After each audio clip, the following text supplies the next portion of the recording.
Ladies and gentlemen, I actually got ahead of myself just slightly. We are going to our next performer, who is a jet. It is not our good friends from the north yet, but if you look to your right, flying an aircraft out of the former Soviet Union, Czech Republic, it is none other than Mr. Art Nalls and the L-39 Albatros on roll right now. And there he is, with the canopy open, both hands in the air. Give a big round of applause for Mr. Chuck Lisher, the new gold F-260.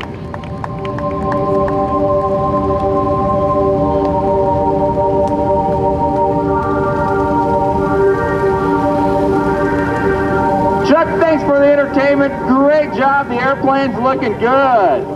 Now, if you look off to your left, we've got that L-39. He's the gear up, the flaps are up, he's getting her turned back around. I'll tell you a little bit about this unique airplane, which I have the fortunate opportunity of flying one just like it.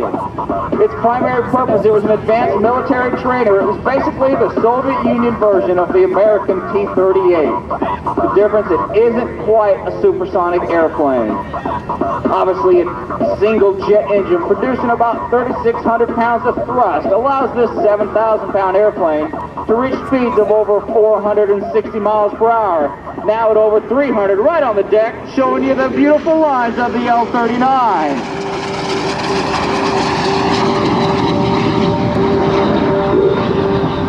Our pilot today is a native of Northern Virginia and entered the United States Marine Corps after graduating from the Naval Academy. 31, a Marine Corps Air Station, Cherry Point, North Carolina.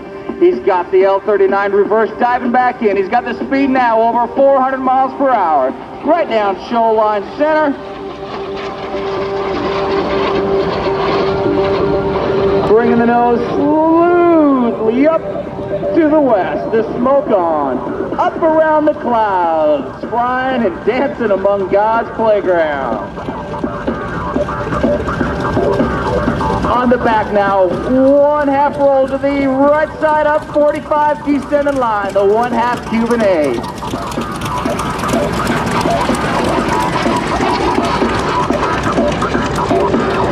The L-39 has become one of the most popular privately owned former military jets in the U.S. They're relatively cheap to own as far as jet business category owns, where you can get your hands on a good model for about $200,000. If you've got $1,200 to buy a tank of gas, which you can fly for about an hour with, or about 500 miles, you've got yourself the ultimate personal toy. Another beautiful 1/2 Cuban 8 completes a full Cuban 8 series as we barrel roll up around that cotton ball obstacle off to the left.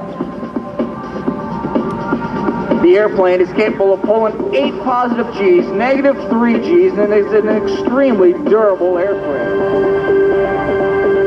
Now watch as Art is diving back in. Pulls the nose up gently. There's 1, and 2, 3, 4-point beautiful hesitation roll. After several cruises in his Harrier with the Marines, Chuck was accepted to the United States Air Force Test Pilot School at Edwards Air Force Base. He was then assigned back to Naval Air Station Potomac River and flight tested the new AV-8 Harrier B-2 ships. Now watch, diving right back in one more time. He has got the power pushed up on this beautiful L-39. Slow, rolling across the sky.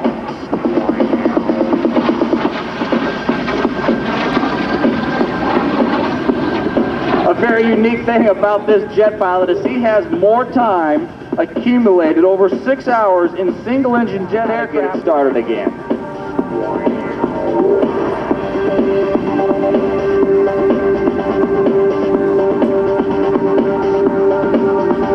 Rolling over now, pushing the little wing wag right back over to the right side up, continue it all the way over one more time, inverted to inverted rolls. These L-39s are equipped with a very capable ejection seat, good for about 0 altitude and 150 knots, or about 150 feet and 0 airspeed. After retired from the Marine, he now regularly flies this L-39, the Yak-3, and the Russian Yak-52 aircraft. The nose up one more time, 45 up, knife edge on the left, showing us the top of that beautiful black and red airplane. Knife edge on the bottom. Military roll, they would put rocket pods and gun pods on the bottom of that airplane, take new fighter pilots out through the Ukrainian mountainsides, and take them onto the range where they would learn air-to-ground gunnery and attack. Up, rolling and pulling, a barrel roll.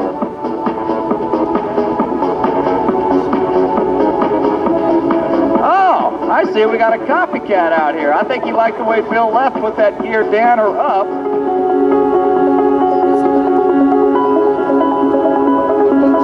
Now we'll watch as we come in here. The airspeed indicator on this aircraft still shows kilometers per hour. So right now he's got the gear down, the flaps down. He's got the speed brakes out, the power up at about 85%. So he's got a good response time on this engine if he needs to go around.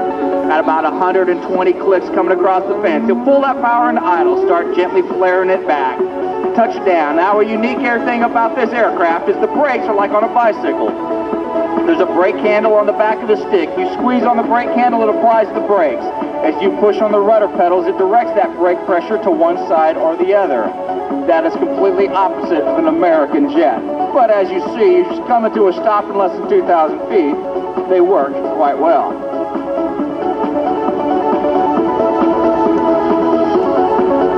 As our text is clear, you saw the beautiful Panchito B-25 sponsored by the Disabled American Veterans taxi down. It is none other but the most widely produced combat aircraft that was used in World War II, the B-25 Mitchell bomber.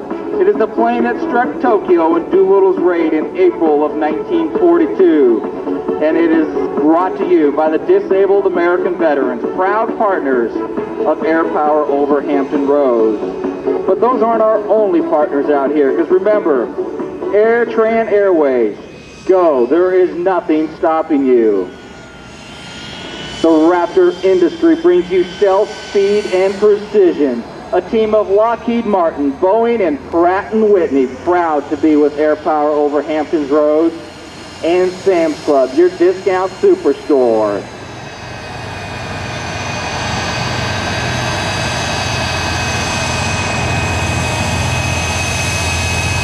Hello, I'm Gary Sinise at CSI New York. On April 18, 1942, while most Americans were still reeling in the attack on Pearl Harbor, Lieutenant Colonel James H. Doolittle was leading a daring raid over Tokyo. Colonel Doolittle's courageous exploit against the impenetrable Japanese mainland lifted the morale of this somber nation. Today, you can see a B-25 Mitchell bomber under the big yellow DAV flag. The Disabled American Veterans is keeping history alive to remind Americans of the values and sacrifices that have kept our nation free.